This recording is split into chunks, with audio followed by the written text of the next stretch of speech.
con un bonito poema del señor Fernando Diosa, musicalizado, que se llama Caracol.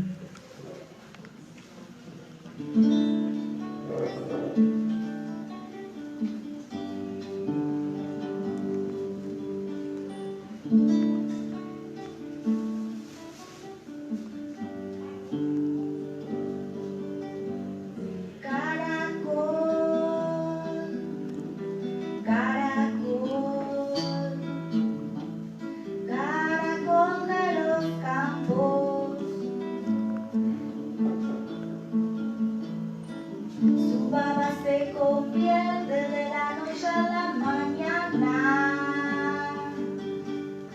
en un sublime caminito de plata, testimonio de su paso lento y sublime sobre la tierra.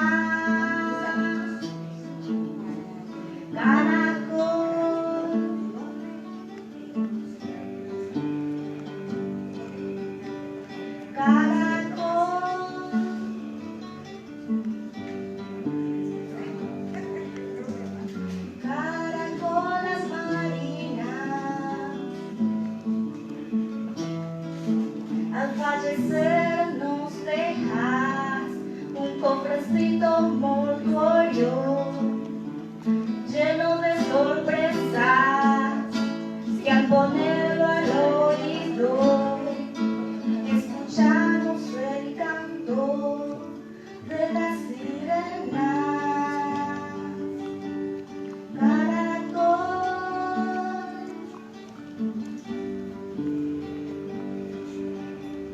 Caracol de los campos,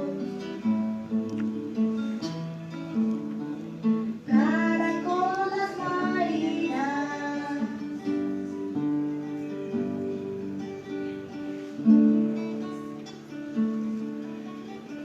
caracoles,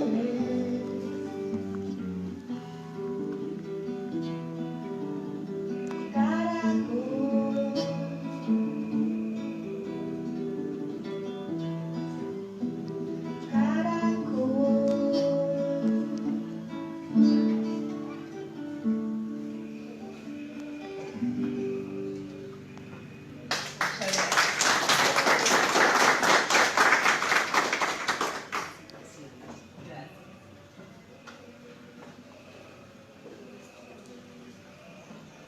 Buenas tardes, soy Sonia Emilio García Sánchez, en nombre de Promoción de Lectura y Alfabetización y en el mío les damos la bienvenida a todos. Hoy nos reunimos a través de las palabras, los cuentos, las poesías y creaciones literarias de 4 maravillosas mujeres. Carmen González, escritora de origen español, cuentaterapeuta, directora y fundadora de EIDP, pionera en la formación de cuentoterapia en Colombia, México y próximamente en otros países de Latinoamérica. En España es reconocida como una importante docente, investigadora y practicante en el campo de la cuentoterapia y risoterapia, a su vez de terapia expresiva de la risa profunda, doblaje y constelaciones integrativas. Carmen González nos ofrecerá un interesante conversatorio sobre la cuentoterapia y estará en un recital literario con Gloria Restrepo, escritora del municipio de Envigado, colombiana, quien nos presentará su más reciente obra, Poemas, y del cual hará unas lecturas. Yusledi Arrieta Salgado, escritora, promotora de lectura, directora, fundadora de la Biblioteca Rural Entre Aires y Letras, Vereda Buenos Aires, Sucre, Colombia, la cual hará parte de este recital literario. Liliana Zapata, escritora de Medellín, teatrera, actriz, narradora oral, cuentera y directora, fundadora de la corporación Voces y Palabras. Agradecemos a nuestras invitadas, a la Fundación Biblioteca de Itagüí, Diego Echavarría Misas, en particular a su director Raúl Fernando Montoya y a la empresa Todo Estevia SAS, al dueto musical Matilda Jiménez y Andrés Soto, y a todo el equipo de promoción de lectura y alfabetización, los que hacen posible este encuentro. Bienvenidos.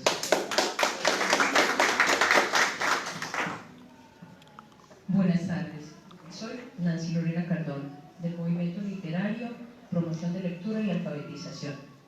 A continuación, Carmen González, durante 30 minutos, nos hablará de cuentoterapia y de su institución EID, que es Escuela Internacional para el Desarrollo Emocional y Profesional. Bienvenida.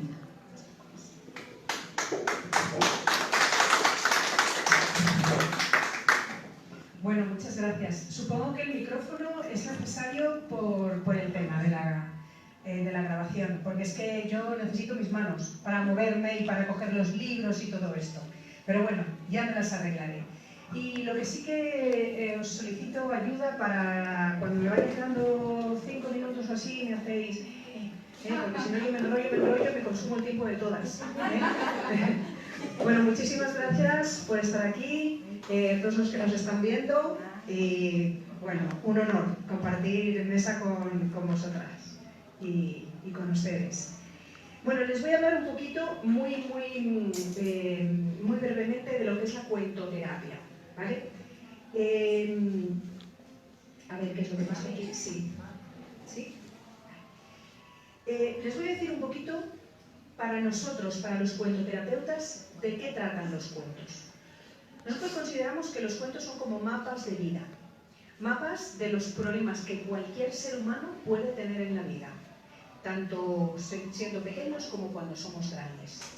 Y también trata de los peligros que nos vamos a encontrar en el camino. Naturalmente, en el cuento, esos peligros van a venir en forma de ogros, de brujas, de lobos, y el cuento en realidad lo que nos dice es que si alguien tiene un problema y se pone en marcha para solucionarlo, siempre va a encontrar a alguien que le ayude. Y si se deja ayudar, va a poder conseguir el tesoro y conseguir ser rey, soberano de su propia vida. Cuando nosotros hablamos de tesoros en los cuentos, es una metáfora. Para cada persona el tesoro va a ser una cosa diferente. Para unos va a ser el amor, para otros va a ser el conocimiento, para otros va a ser el dinero, para otros va a ser la familia, etc. Y como he dicho antes, los peligros van a ser pues, las brujas, los ogros, etc. Eso en los cuentos de la tradición oral. Con lo cual, los cuentos nos presentan cualquier problema que podamos tener en la vida, cada uno tendrá el suyo, por eso hay tantísimos cuentos, y una forma de solucionarlos. Yo creo que lo potente de los cuentos es que no nos dicen lo que tenemos que hacer, no nos dan ningún consejo, no nos juzgan. Los cuentos lo único que hacen es darnos una posible solución. Podemos sentirnos identificados con el personaje que está transitando por ese cuento y saber cómo ese personaje ha encontrado una solución. Y somos nosotros los que vamos a darle solución a nuestro propio problema. Lo que se dice educir. Educir es una palabra que a mí me gusta mucho, viene de la misma raíz que educar o que deducir. Pero educir significa sacar algo de otra cosa. Platón decía que un buen maestro nunca enseña, sino que ayuda a recordar lo que uno ya sabe. No sé si ustedes conocen la figura del coach, esta que es la que tenemos ahora tan actual, ¿no? ¿Y el coach qué hace? El coach no nos dice lo que nosotros tenemos que hacer, el coach o la coach. No nos da ningún consejo. El coach o la coach va preguntando, y pregunta, y pregunta, y pregunta, y pregunta, y en función de nuestras respuestas, nosotros mismos somos los que hallamos la solución. Pues eso es lo que hacen los cuentos. El cuento plantea una solución y cada uno de nosotros va a encontrar la suya propia. No sé si cuando ustedes con sus hijos, con nietos, alumnos, con niños que tengan, les piden un cuento y se lo repiten. Y quiero este, y quiero este, y quiero este. Y pero no habrá otro cuento, te cuento otro, que hay muchos, ¿no? Y insisten en escuchar ese cuento porque ese cuento tiene un mensaje para ellos. Han escogido ese cuento porque se identifican con ellos y tienen que recordar muchas veces qué solución le está dando el personaje a ese problema para él o ella encontrar su propia solución. Yo creo que esa es la potencia de los cuentos. Por eso los cuentos pueden ser tanto para pequeños como para grandes. Eso de que los cuentos son para niños y encima para dormir a los niños, tenemos que empezar a descartar. Porque el cuento no es para para dormir a los niños, sino para despertar al niño interior, a la niña interior que llevamos dentro, para despertar a nuestra conciencia, ¿sí?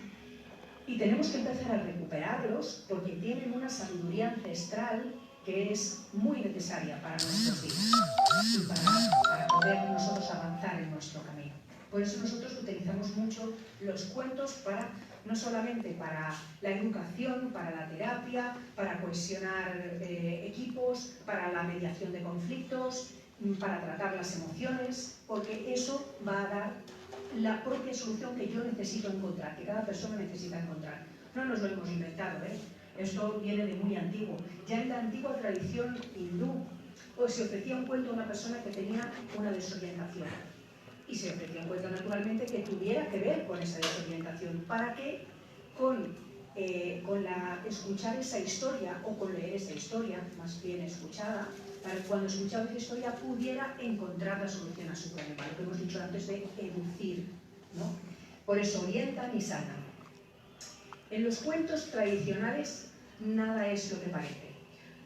Cuando yo empecé a contar cuentos para niños, no contaba cuentos de la tradición oral. A mí la Caperucita Roja, la Blancanieves, la Cenicienta, yo no los contaba, porque me parecía que el mensaje que yo estaba trasladando a los pequeños no era el que yo quería.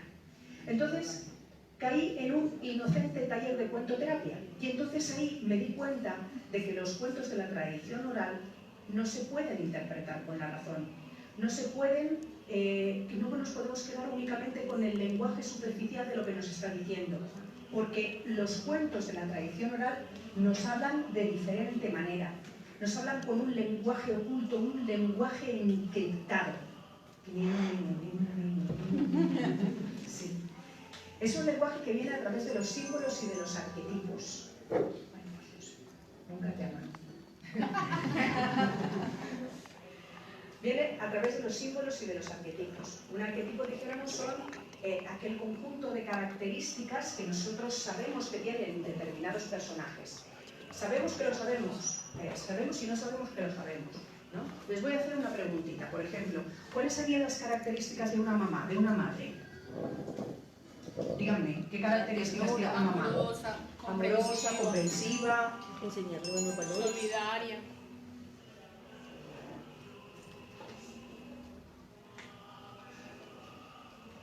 ¿Qué más? Amorosa, comprensiva, solidaria, Enseñarle buenos valores. Enseñar valores, es educadora, ¿no? Nutre, ¿verdad? Nos nutre. Si esta misma pregunta la hiciéramos, por ejemplo, en Japón, probablemente nos contestarían lo mismo, aunque tuvieran diferente forma de educar a los niños, ¿sí?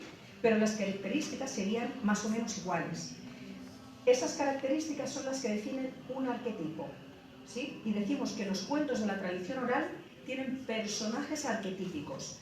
Normalmente en un cuento de la tradición oral se van a encontrar pocas veces que haya el nombre de un personaje. Algunas veces sí que lo hay, pero no tenemos a Ana, a Biela, a Juana, a Dolores.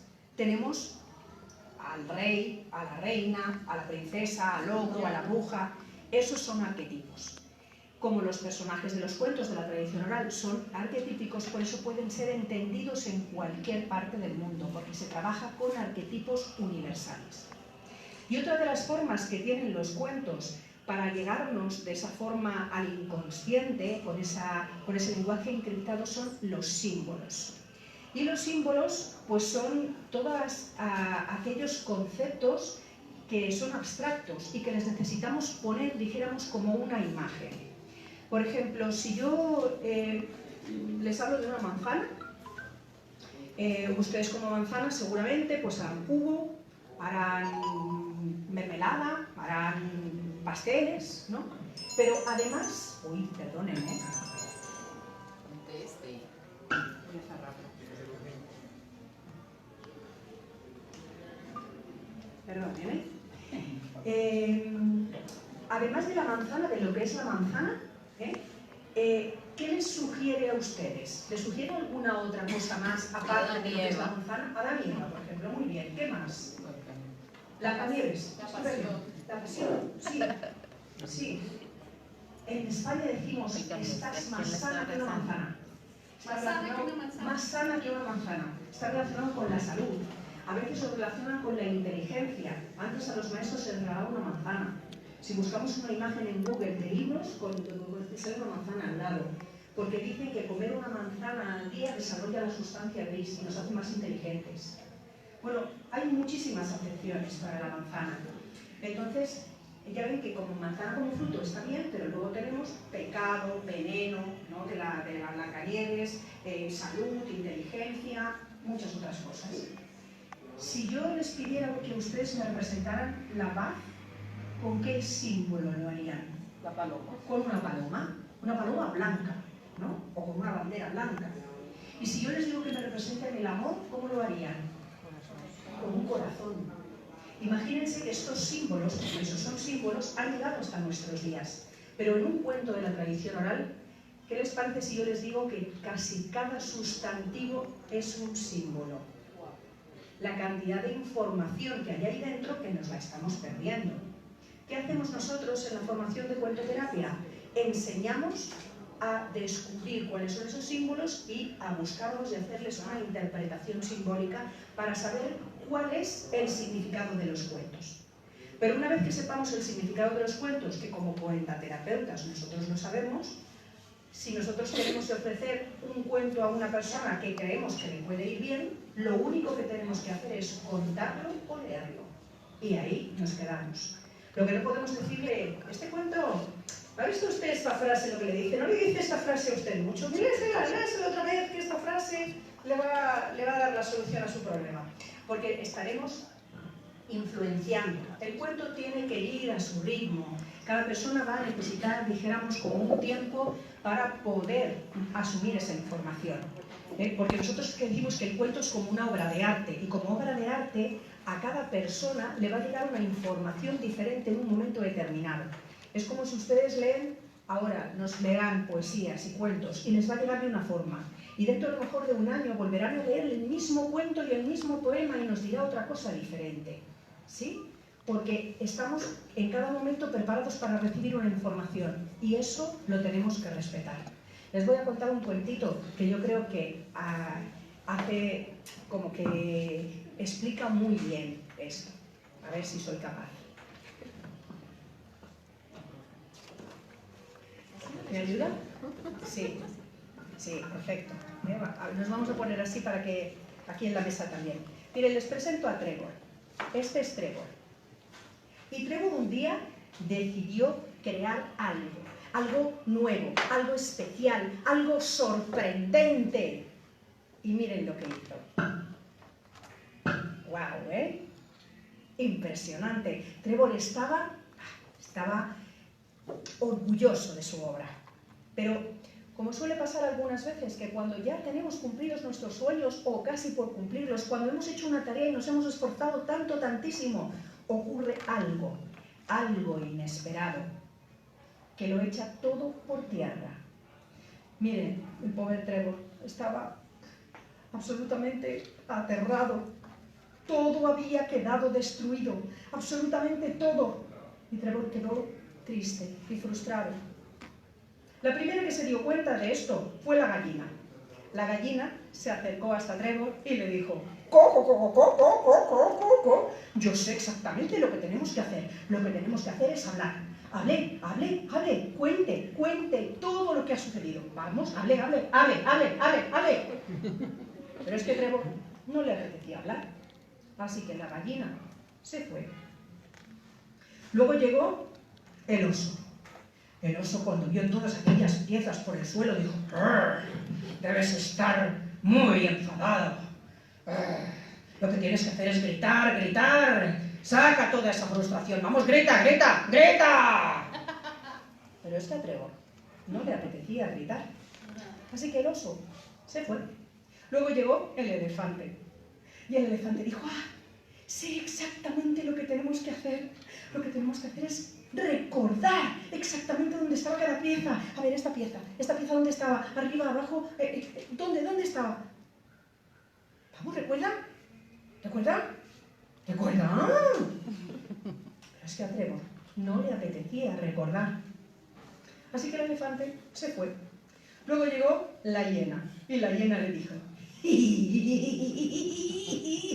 lo que tienes que hacer es reír, con buen humor, las cosas siempre salen bien. Ríe, vamos, ríe. Ríe. Pero es que a Trevor no le apetecía reír. Luego llegó el avestruz, y el avestruz dijo: ¡qué desastre, Dios mío! Vamos a escondernos bajo tierra como si no hubiera sucedido nada. Vamos, escóndase. Pero es que a Trevor no le apetecía esconderse. Luego llegó el canguro. El canguro dijo: ¡oh, Dios mío! Está todo por el suelo. Abrió su bolso y empezó a tirar las cosas. Venga, vamos a tirarlo todo. Venga, tírelo. Pero es que a Trevor no le apetecía tirar nada. Y finalmente llegó la serpiente. Y la serpiente dijo: ya sé lo que tenemos que hacer. Vamos a destruir las construcciones de otros. Pero es que a Trevor no le apetecía destruir las construcciones de otro. Así que tanto la hiena, como el avestruz, como el canguro, como la serpiente se fueron y dejaron a Trevor solo. Cuando estaba allí, en silencio, ni siquiera se dio cuenta de que el conejito se acercaba. Solamente se dio cuenta del conejito cuando sintió un calorcito a su lado. El conejo se quedó a su lado, sin decir absolutamente nada. Y al poco tiempo, Trevor dijo: por favor, quédate conmigo. Y el conejo se quedó. A su debido tiempo, el conejo escuchó a Trevor hablar. Y Trevor habló. Y le escuchó gritar. Y gritó toda su frustración. Luego, Trevor escuchó, el conejo escuchó a Trevor recordar y reír, y sus planes de esconderse y de tirarlo todo y de destruir las construcciones de otros. Durante todo aquel tiempo, el conejo solamente permaneció a su lado, y a su debido tiempo escuchó que Trevor decía: vamos a construir de nuevo y va a ser espectacular. Durante todo ese tiempo el conejo no se fue. Lo único que dijo fue: estoy contigo. Y con el colorado,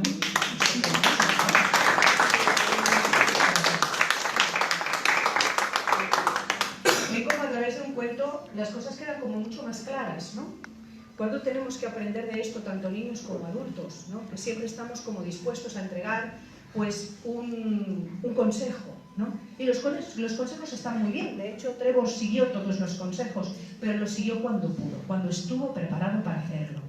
Entonces, qué importante es que cada uno de nosotros se tome el tiempo para tener su propio proceso, para que en el momento en el que se pueda, conseguir hacerlo.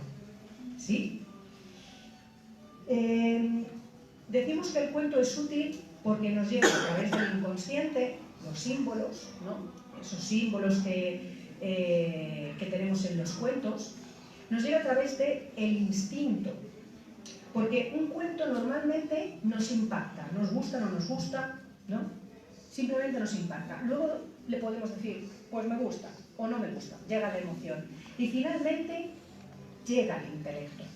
Hay una frase que hay en un libro que dice que el corazón no escucha, que la cabeza no escucha hasta que el corazón lo haya sentido. Y una vez el corazón lo siente, la cabeza puede entenderlo. Los cuentos actúan como si fuera un enamoramiento a simple vista. Tú te enamoras de una persona y te impacta, no sabes, pero te impacta. Eso llega al instinto. Luego dices: ¿qué me cuesta? Y luego dices: calla, es que me he enamorado, ¿no? ¿Ven este proceso del enamoramiento? Pues es el mismo que ocurre en los cuentos. Impacta de forma instintiva, luego llega la emoción y más tarde lo entendemos. Por eso los talleres que damos en cuentoterapia se hacen con tantísima diferencia uno de otro, a veces 2 meses, 3 meses, porque en un taller de cuentoterapia que pueden ser, se pueden contar 20, a veces 30 cuentos en las 15 horas intensivas que dura el taller. Imagínense la cantidad de información que está recibiendo el inconsciente. En un momento dado, el inconsciente necesita como tiempo para poder procesar toda esa información y colocarla en su sitio, ¿no? Y ya luego, pues, el procesamiento mental ya llegará cuando tenga que llegar, ¿eh? Hay muchas veces que hasta mucho tiempo después no decimos, ay, ya sé lo que quería decir este cuento. En los niños es muchísimo más inmediato, porque tienen su niño interior como mucho más a flor de piel, pero los adultos lo tenemos ahí muy escondido, y a veces para enterarnos de lo que el cuento nos está diciendo necesitamos un proceso, ¿sí? Pero nunca lo explicamos, siempre lo contamos o lo leemos. Como dije, el cuento no moraliza, no aconseja, educe la solución de cada uno. Y por último, en cuentoterapia nosotros trabajamos con dinámicas mágico-simbólicas y con un objeto mágico simbólico. Eso quiere decir que no con todos los cuentos, porque si no sería imposible, pero con los cuentos estos, o los de tradición oral, o los de la filosofía oriental, hacemos una dinámica mágico-simbólica, un juego, una dinámica que tiene que ver con el cuento que estamos tratando. Con lo cual ahí ya no solamente le estamos poniendo si son visuales las imágenes o si son auditivas las palabras, sino vamos a hacer algo. Con lo cual se recuerda todavía con más énfasis.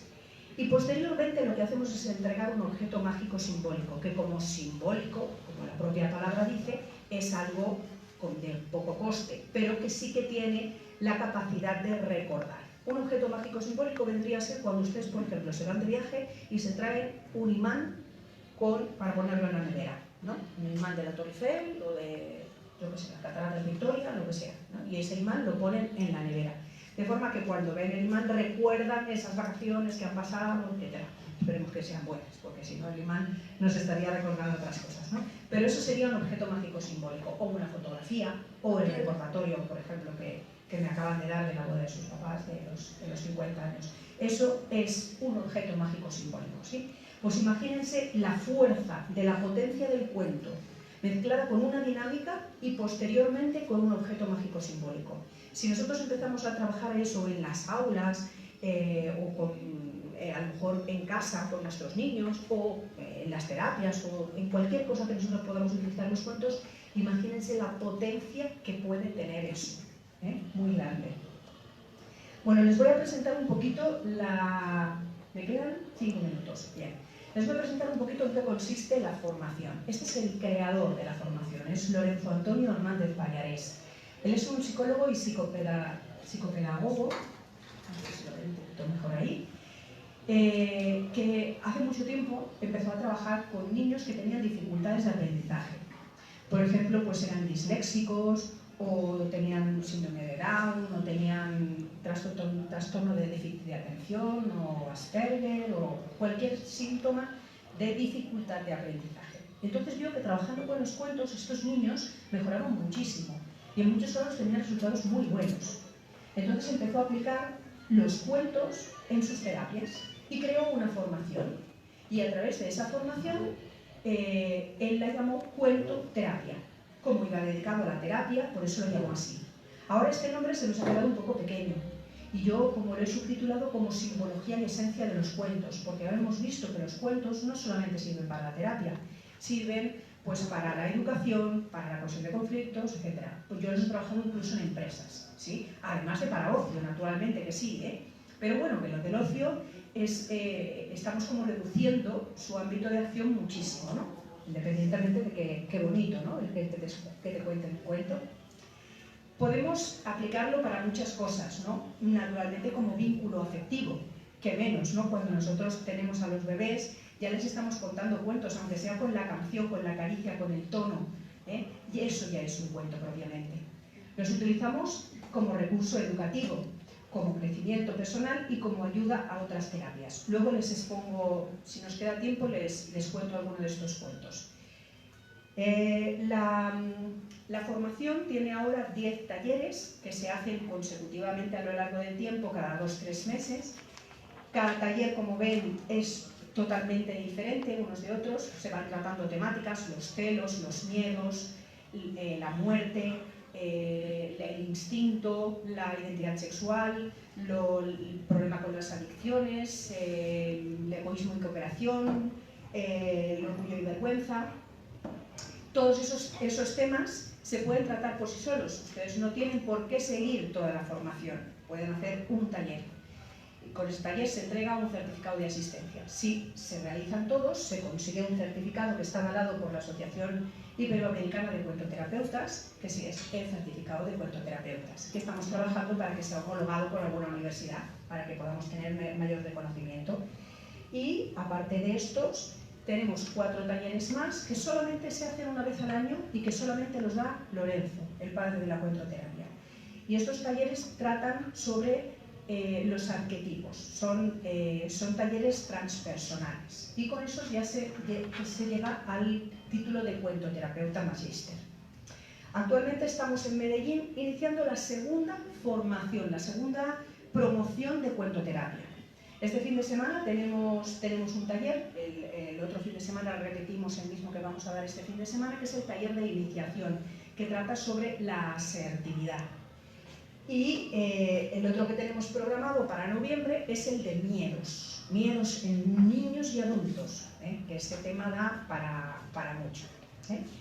Con esto pues acabaría mi presentación. En el caso de que quieran información, yo he traído unos papelitos por si alguien quiere rellenármelo y dice yo quiero recibir información, pues me rellena el papel y yo se lo envío.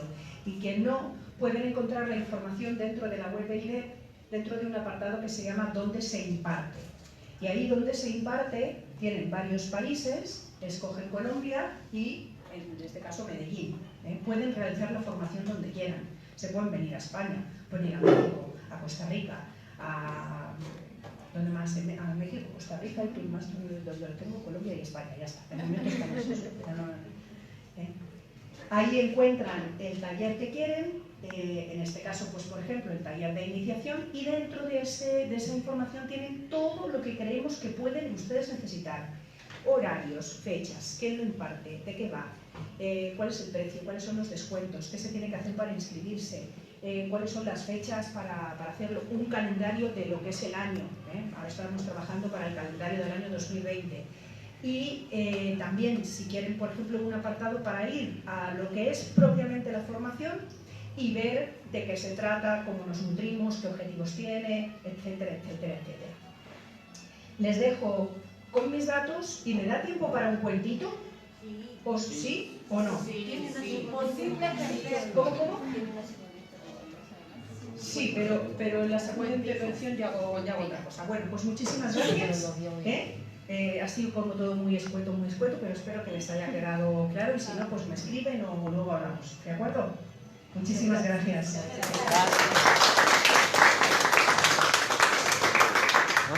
Agradecemos entonces la intervención de Carmen González, muy productiva para todos nosotros. Bueno, tenemos una segunda intervención de Matilda Jiménez y Andrés Soto, una canción de Semillita.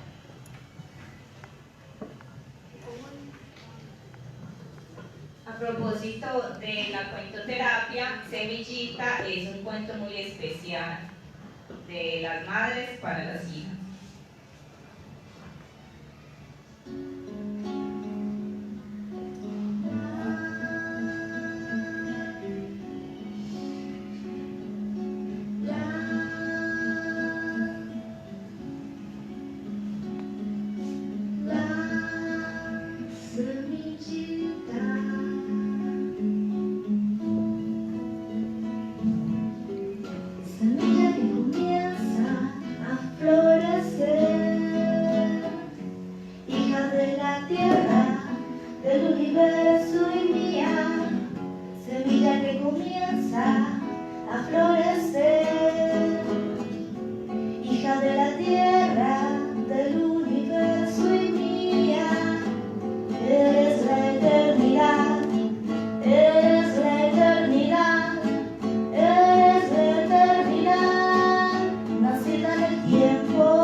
Gloria Restrepo nos hará una breve presentación de su reciente obra y nos compartirá la lectura de un poema con el cual iniciamos esta receta. Bienvenido.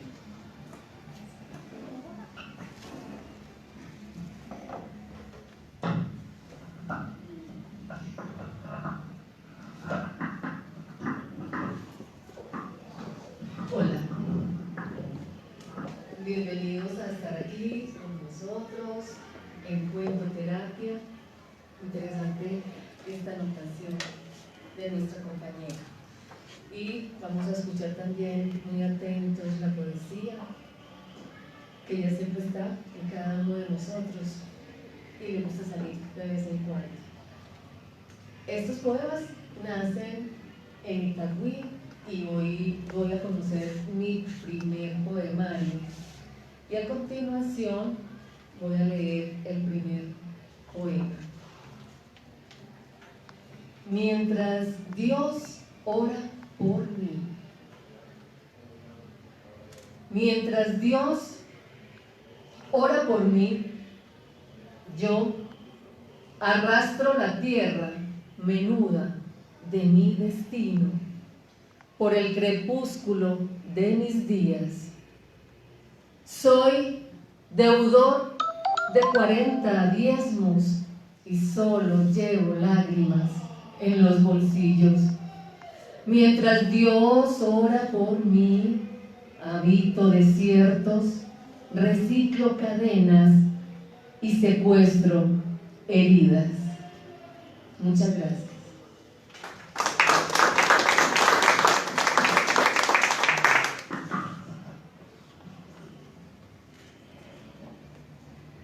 Muchas gracias, Gloria, por su intervención y ese regalo maravilloso. Los cuentos tienen magia. En la voz de Liliana Zapata escucharemos uno en su particular estilo. Bueno, yo normalmente cuento nada, soy histriónica. Entonces va a ser un poco difícil aquí. Pues le va a Parece ya, No, no me puedo mover, me siento que mientras voy hasta allá. Bueno, al abuelo le encantaba la sopa de estrellas. ¿Has probado sopa de estrellas? No, ¿No? ¿Y usted? tampoco. ¿No? ¿De cuáles? Las estrellas luminosas, las pequeñitas, esas. Es una sopita ya en España. Sí. ¿Alguien ha comido su sopa de estrellas? Sí. ¿De cuál marca? ¿O de qué? Son como pasta. La verdad no eran de esas, ni las de mar, de esas, luminosas. Y es que cuando el abuelo probaba esa sopa, ¡ah! ¡Ah! Y cogía una guitarra y empezaba a componerle canciones a cuanta muchacha bonita pasaba por allí. Entonces cuando el abuelo pedía sopa, la abuela decía que más tarde, y más tarde, que luego, y luego, que después, claro, es que también le daban celos, ¿sí o no? Entonces el abuelo decía, si no es para tomar la sopa, no pongo un pie en el comedor. Entonces a la abuela le tocaba hacer de tripas corazón. Cogía una mazorca de maíz tierno, la desgranaba y a eso de las 2 de la mañana, con todas las nietecitas y los nietecitos, nos íbamos para el patio de atrás, para el solar. Se desgranaba el maízito y nos poníamos a velar las estrellas. Las muy golosas no demoraban en bajar. Y cuando estaban ahí, melotaditas, la abuela decía, ¡al ataque! Y la sorprendía. Bueno, ¿alguna de ustedes o los chicos quiere aprender a hacer sopa de estrellas? Sí. Bueno, toma nota. Una estrella pequeña da para unas 4 porciones y una estrella grande pues da para unas 6 porciones. Usted coge la estrella, la machaca, la pela así como la molleja, la sofríe y en una olla con agua pone pues las especias que te gustan. ¿Qué te gusta echarle a la sopa? Maggie. ¡Carajo!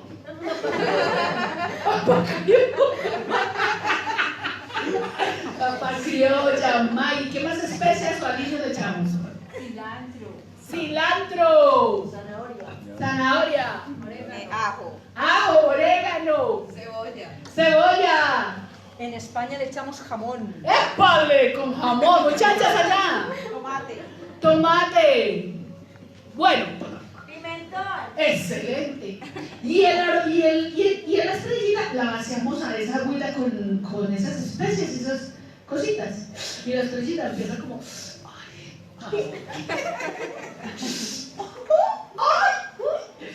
Bueno, ya lo otro se tiene que imaginar porque me pasé. ¡Ay, qué agua tan rica!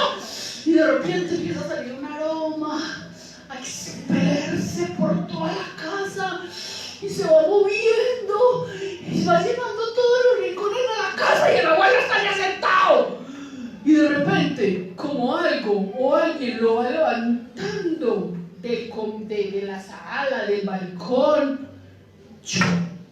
y lo sienta ahí, en la mesa del comedor. Se pone la servilleta, toma su cuchara y... ¡Ay, mija! Esto no es sopa. Esto es la gloria. Y esa noche comíamos con la luz apagada. Y nuestro plato era un rayito de luz.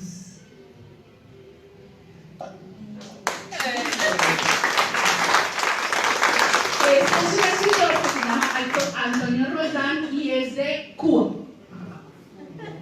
Muy bien. Muchas gracias. Continuamos en este recital literario. La zona caribe colombiana se hace presente en la poesía de Yurley Arrieta Salgado. Escuchemos uno de sus poemas. Bienvenido. Buenas tardes. De mi autoría, Entre pluma y papel. Vientos que de la muerte me salvaron, puertas abiertas que sucumbieron el dolor de aquella mirada fúnebre que en el rincón se escondió, gritando y tendido con espejos rotos a mi costado. Mis suspiros humedecían mi lecho e imperceptible era el grito de mis vísceras. Nadie escuchó los golpes que taladraron mi voz. Nadie detuvo la inclemente tormenta que rompía mis huesos. Solo ella, tan bohemia, emocionante, abrazando el gemir fulminante del silencio arrogante.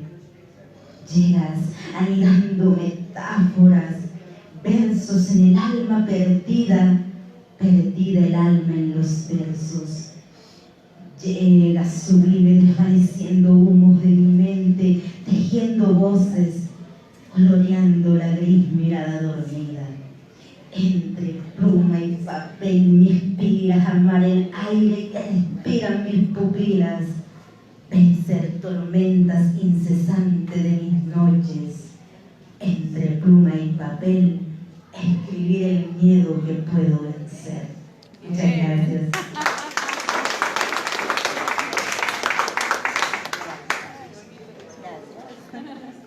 Muchas gracias. Realmente ha sido muy maravillosa, enriquecedora esta tarde. Dentro de los cuentos, dentro de nuestra poesía, dentro de toda esa maravilla que tiene para que cada uno de ustedes como seres humanos expresen y nos llegue a cada uno de nosotros en sus diferentes formas. Ahora invitamos nuevamente a Carmen González a que nos acompañe con uno de sus maravillosos cuentos.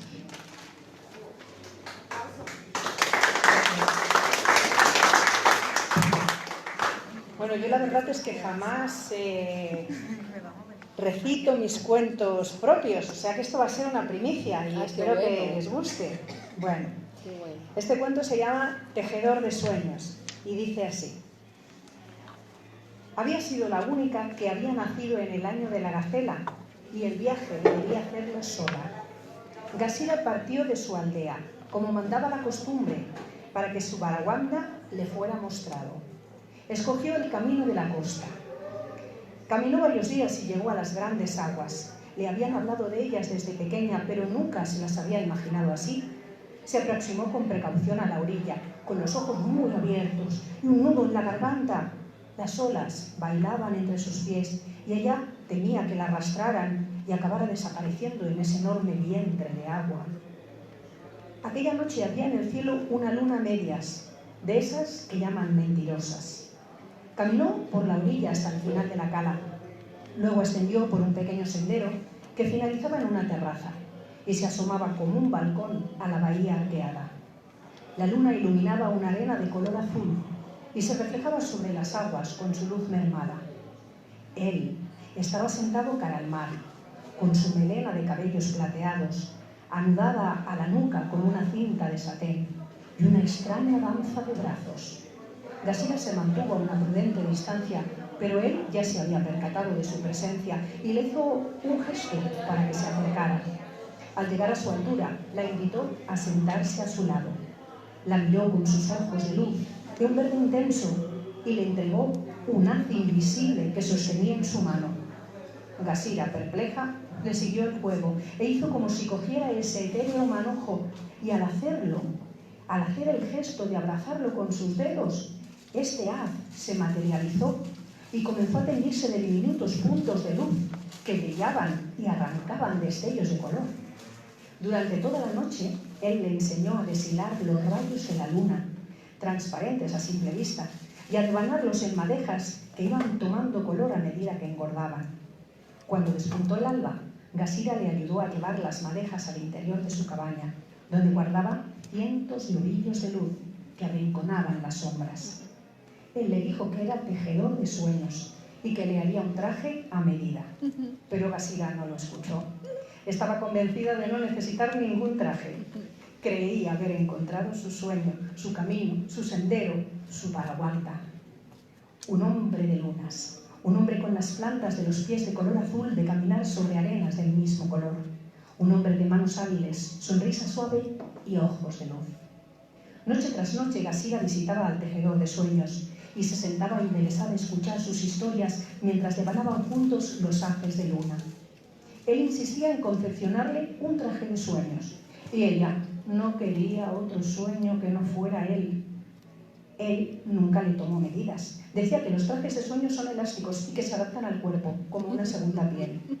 Gasira nunca le vio tejer ningún traje, por eso nunca le creyó. La costumbre marcaba que el final del viaje era con la luna llena. Aquella noche la luna reflejaba por entero su estela en el mar. Gasira subió el sendero hasta la terraza de arena azul con la intención de quedarse allí.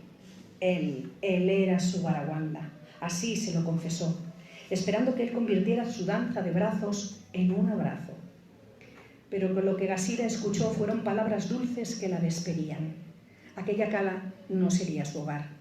Él no sería su amante compañero. Esa vida no estaba reservada para ella. Tenía que volver a su aldea. Solo volviendo se quedaría con él para siempre. En el viento quedaron las palabras diciéndole que siempre la llevaría en el corazón, pero era el corazón de Gasira el que, comprimido en un puño, se resistía a latir cuando bajaba la ladera del sendero para emprender el camino de vuelta a casa. Fue ya en la tarde, al detenerse a descansar, cuando Gasira se dio cuenta que él no le había entregado ningún traje. Y eso le dolió como una mentira, como una luna a medias, a pesar de que nunca quiso ninguno, a pesar de que nunca le había creído. La nostalgia se instaló en su vida, evocando con insistencia el balcón de arena azul y la danza de sus brazos deshilando la luna y la lumbre de esta sobre el mar de la bahía. Las lágrimas desdibujaron su presente. La costumbre contemplaba también los tiempos de silencio. Una noche se durmió apoyada en el alféizar de la ventana. Al despertar, descubrió sobre su espalda y hombros una piel satinada que le recordó la imagen de las madejas de hilo transparente que destellaban en 1000 colores en la oscuridad de la cabaña. Le echó la culpa a la luna de aquel brillo que le impuso a traición con su luz recortada. Pero ese día dejaron de dolerle los hombros cuando recordaba la danza de sus brazos y el cuello cuando se anudaba una cinta a su melena. Dejaron de temblarle las manos ante la ausencia de su tacto. Semanas después, cuando celebraba con sus amigas el baño nocturno mensual en el arroyo, una luna redonda y deslumbrante le vistió las piernas y su caminar se volvió ligero y con una curiosidad renovada fue creando nuevos caminos. El otoño la sorprendió en un paraje de ocres y verdes matizados y antes de marcharse miró hacia la luna semiapagada del crepúsculo y al momento desaparecieron los cristales opacos con los que protegía su luz, los ojos de la luz de los de él, y dejó de ser satélite para convertirse en estrella. Ha pasado el invierno, ha habido más lunas, más luces cenitales buscando piel a la que agarrarse, pero Basiram no quiere acabar de vestirse. Sabe que cuando acabe de ajustarse el traje, él quedará solo como un entrañable recuerdo del verano de su vida.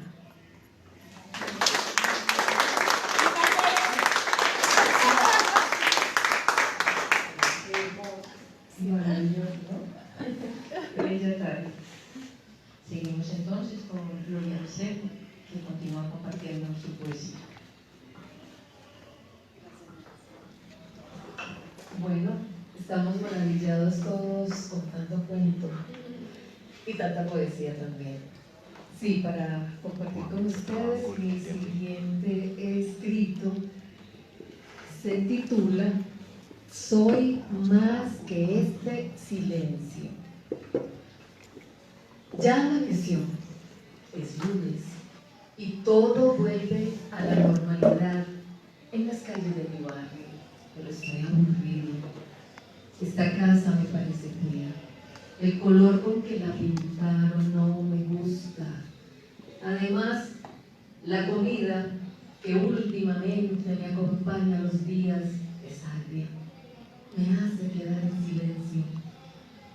Me gustaría ir al supermercado, como lo hace don Jacobo, y comprar todo aquello que no venga en bolsa. Detesto las bolsas. Cada alimento me sabe a ellas. Quiero que mi nombre sea otro, y no como me llaman, dizque Casimiro. Me gustaría leer, escribir y opinar cuando todos conversan en la sala, pero lo único que puedo hacer es ladrar. Muchas gracias.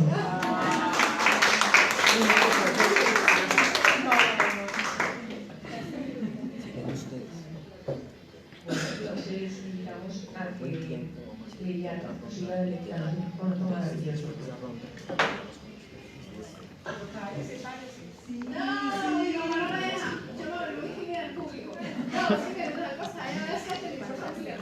Bueno, vean, este libro se llama Ven y te cuento.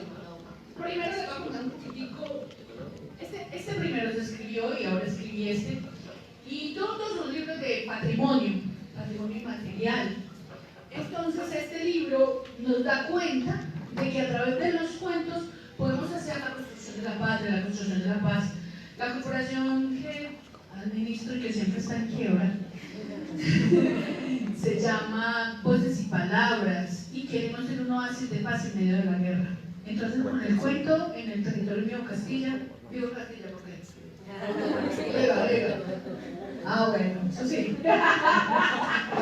Entonces hemos logrado ir a las fronteras invisibles, hemos logrado hacer unos ejercicios muy interesantes. A mi sobrina me la asesinaron en una frontera invisible. Yo ya venía haciendo proceso de construcción de patria a través de trabajo comunitario, que aquí hacemos, pues aquí más o menos hacemos una reseña de ello. Y cuando matan a Laura Valentina, yo digo, yo esto que estoy sintiendo tan grande, no quiero que lo sientan otras personas. Y si se puede evitar, pues lo voy a hacer por lo que a mí me corresponde. Entonces aquí tenemos pues una reseña del proceso que ha pasado con la corporación a través de un oasis de paz en medio de la guerra. Este cuento tampoco es mío. Dice: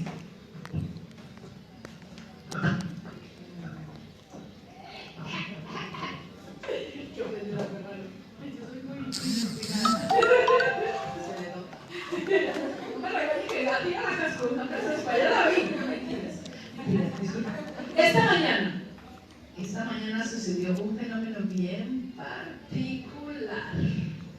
Quiero saber si alguna de ustedes, o alguno de ustedes chicos, lo vivieron. Empezó como a eso de las 5 de la mañana. ¿Qué pasó a esa hora? ¿Qué pasó? 5, 6, 7, las se levantan más tarde. Lluvia. ¿Qué más? ¿Qué más recuerdan que haya pasado hoy? Salió el sol. A ver, ¿qué más? ¿Qué más? Bueno, cayeron unos gránulos. ¿Alguna lo vio? ¿Alguno de ustedes, chicos? Granulitos. Como de azúcar. ¿Los vieron? ¿Lo sintieron? Pero es que además expelían aromas, fragancias, sabores que se iban impregnando en los labios. Solo se dieron cuenta quienes esta mañana, al mediodía, y todavía están a tiempo, se dieron un beso.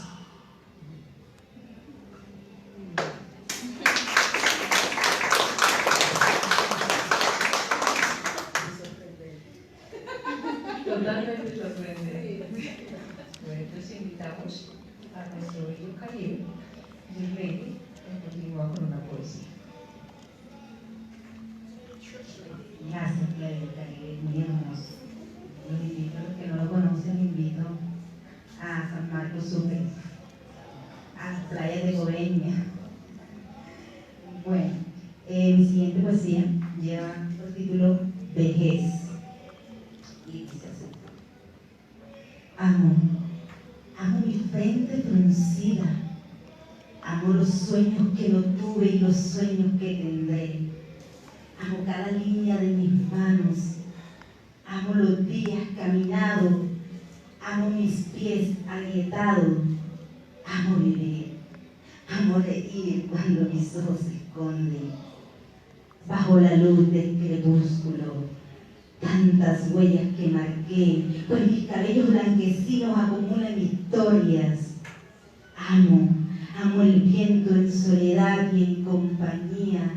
Amo mis años y la valentía de sobrevivir del dolor de la agonía. Amo mis manos envejecidas, tatuadas por las manchas de los días. Tanto, pero tanto amo la vida que volver a nacer quería. Gracias. Bien.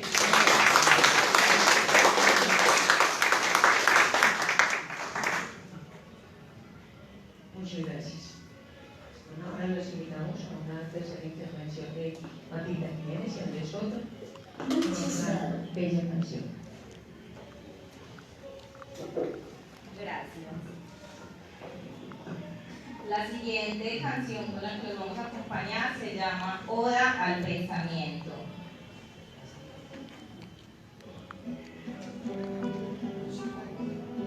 Sobre mi corazón desnudo cabalga la estancia sagaz de tus besos serenos. Por mi piel recorren sus huellas libres que se envuelven en sus frágiles mariposas. Una primavera translúcida dejas a tu paso. La percusión de tu pecho grabada en mi memoria. ¿Cómo puede tu ser más melódico que un bosque? ¿Cómo puedes irradiar esperanza mi desierto existir? ¿Cómo logras colgar hilos de luz en mi cielo opaco? Seguro sabes de aquel arte de pintar sonrisas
gracias.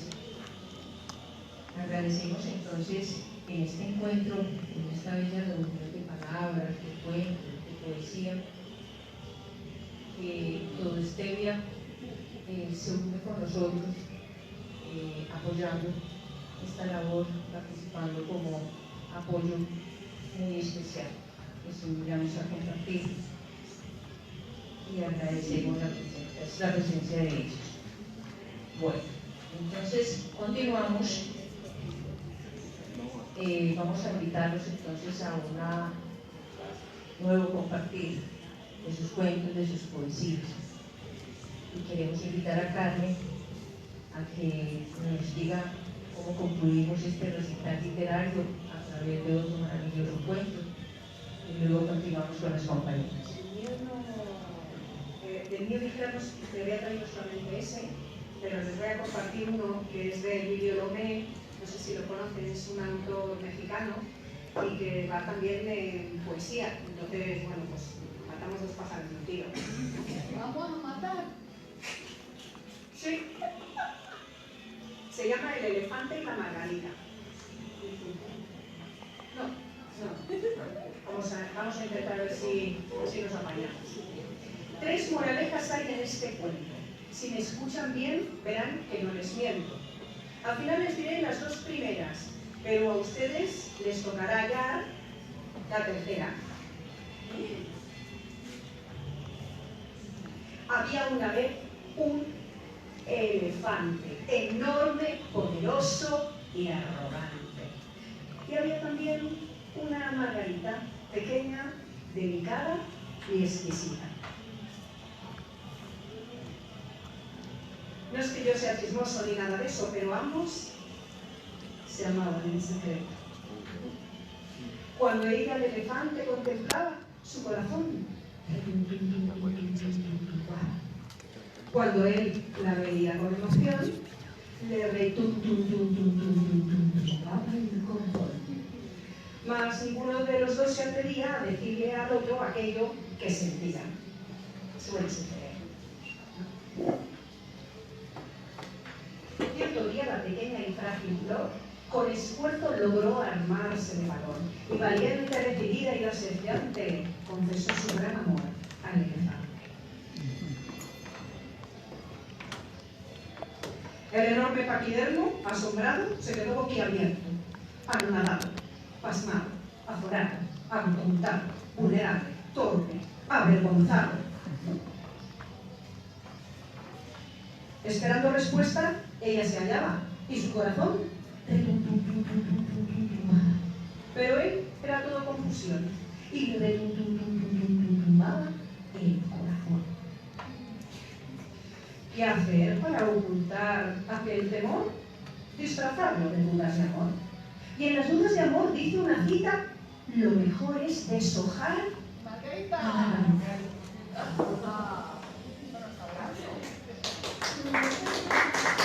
¿Sí? ¿La deshojamos? Eso es lo que hizo el elefante, y sin pensar, a su amada comenzó a deshojar. ¿Me quiere? ¿No me quiere? Repetía. ¿Me quiere? ¿No me quiere? Proseguía. ¿Me quiere? ¿No me quiere? Preguntaba, y su corazón retumbaba.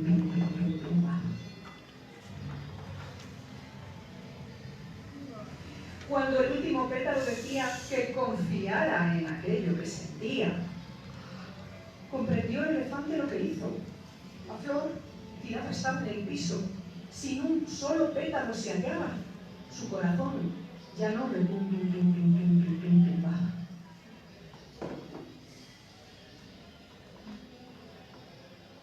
Solo puedo decir que el elefante sintió a todo su ser en ese instante deshacerse en ese llanto doloroso que nos nace al perder lo más valioso. Cuentan que un viejo circo ambulante aquel día pasó junto al elefante, que ausente y desterrado de la vida, con el circo decidió irse enseguida.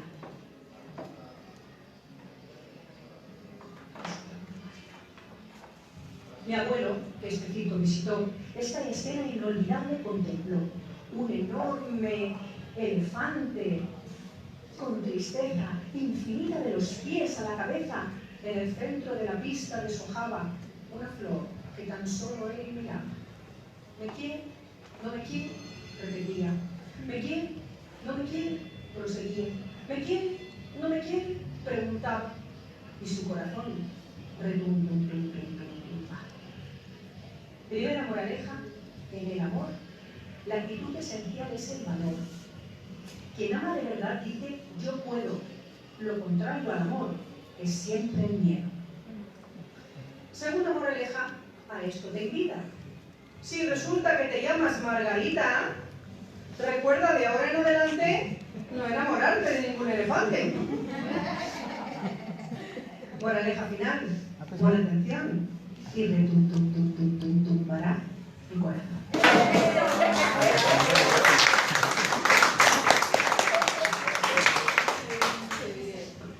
Maravilloso, maravilloso, definitivamente.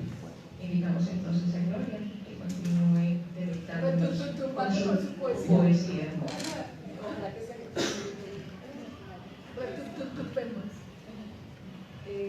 Bueno, muchas gracias a todos por estar aquí. Qué bueno sentir este calor de los seres humanos reunidos ante la palabra.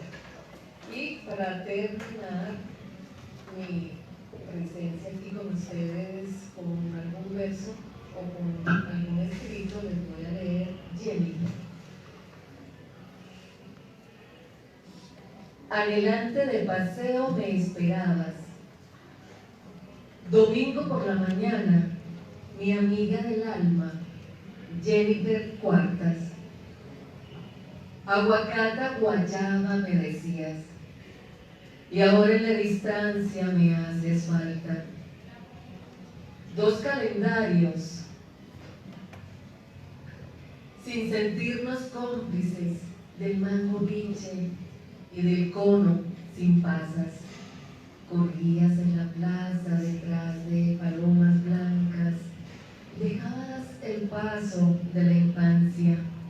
Me duele el espacio en el que no te paras, y sin haberte parido mis entrañas, eres morrocota de mi esperanza. Jennifer Cuartas. Muchas gracias.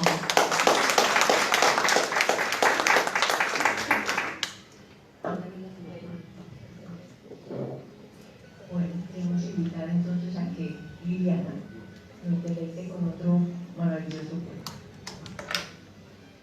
Bueno, este libro se llama Homenaje a mis ancestros, un camino por la arriería de Antioquia. También se escribió también con esa idea de mantener el patrimonio paisa. Nosotros, los paisas, yo creo que nos hemos caracterizado por eso, por ser de salida, y pues la colonización paisa llegó a Viejo Caldas, llegó al Quindío y llegó hasta el norte del Valle del Cauca. Entonces, con sus mulas y con su arriería. Aquí podemos hablar de lo que son la vestimenta de la mula, la vestimenta del arriero, también todo lo que se carga en un carriel y todo lo que pues, se puede cargar en una mulada. Entonces, pues ahí en el camino pues encontramos como a Epifanio Mejía, encontramos a F. Gómez, y encontramos una serie de escritores que nos han ido fortaleciendo ese valor paisa. Entonces la página, yo no sé por qué me tocó el 69, ¿qué culpa tengo yo? En la página 69, vamos a contar esa cosa, María, en cuestión de poesía, entendiendo las cosas. Ay, entonces, vean, el abuelo mío era terco, vean, era más terco que una mula. Imagínense que una vez iban bajando así por una cordillera, pues como Antioquia llena de montañitas, y entonces iban bajando las bestiecitas. Y de repente, un fandango, tan fuerte que no, pues ni modo. El resto de los arrieros se apearon de la bestia, la cogieron de cabresto y empezaron a bajar. Y el papita, que decíamos papita, no papito, el papita Manuel, yo de aquí no me bajo, alcalde y vuelta, aquí yo no me bajo. Y la bolita caponera apenas tenía las orejitas paradas. Los ojitos así, porque si se descuidaba, se despelotaba por la por la montaña.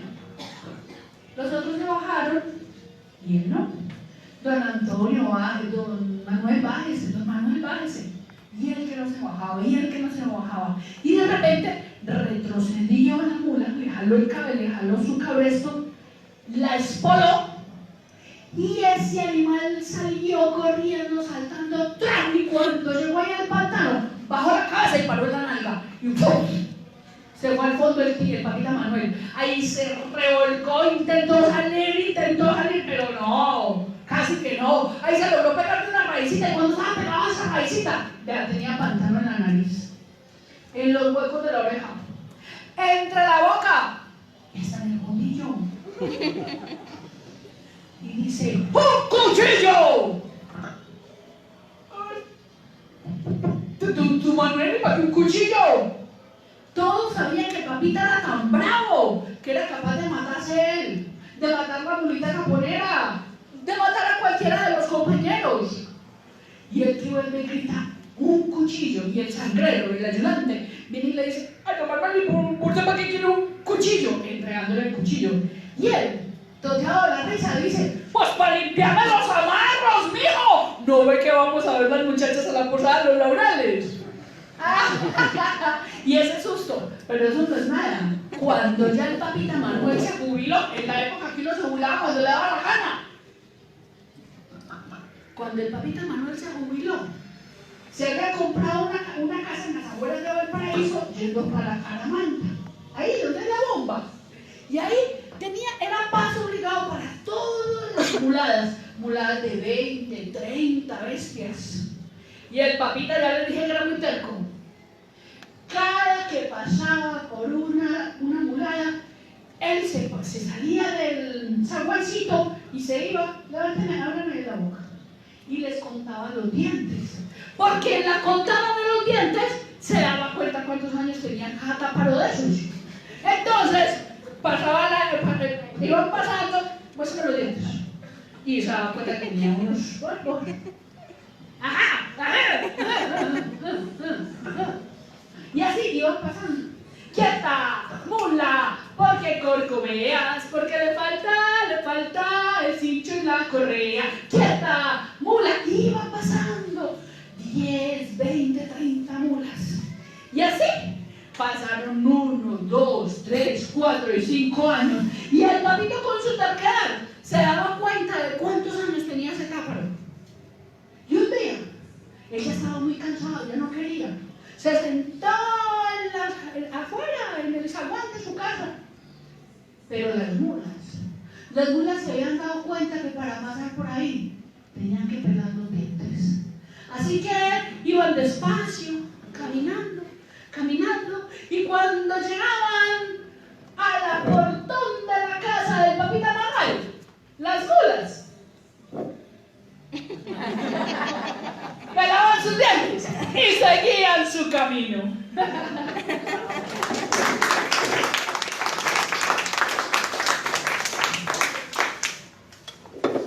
Bueno, entonces invitamos a Yuslene, quien desde nuestra zona del Caribe colombiano nos deleita con la poesía. Bueno, ¿quieren conocer lo hermoso que es Sucre? ¿Quieren viajar a ese maravilloso departamento, a su cultura? ¿Quieren conocer? Ay, vamos a viajar en la cultura de Sucre. El aire huele a ritmo, a música de gaitas, a pitos y fandango. Soy el arte colorido que engalana mi tierra de sombreros y tejidos, de mochilas y hamacas. Soy la voz del poeta, de su tinta indeleble, de versos y de rimas. Soy el pescador que naufraga por ciénagas y ríos. Soy el sudor del campesino que ama sus cultivos. Soy cultura, cultura que destila mis venas de resguardos y de ancestros, de dichos y de memoria. Mi cuerpo se engalana al son de cumbias y de porros. Danzo, canto y grito, cuán hermoso es mi tesoro, cultura sucreña que amo con decoro. Mis huellas se dibujan por veredas, en los aires de los árboles y en el canto de los pájaros se escucha la algarabía de los toros en corralejas, sombreros, ponchos y porros que mi cultura reflejan. Soy aquel artesano que con sus manos tallan y tejen una ilusión, esos colores que se pintan como se pinta el cielo en el mar, mar de cantares y de amores, de anochecer sin final. Soy la voz fandanguera, la de velas y de polleras, esa pilandera, esa que deleita la comida de mi tierra. Soy color, soy raza, soy cultura.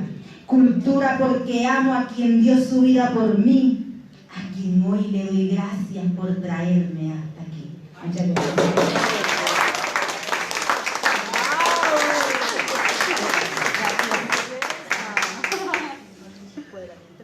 Agradecemos tan maravillosa y nutrida participación.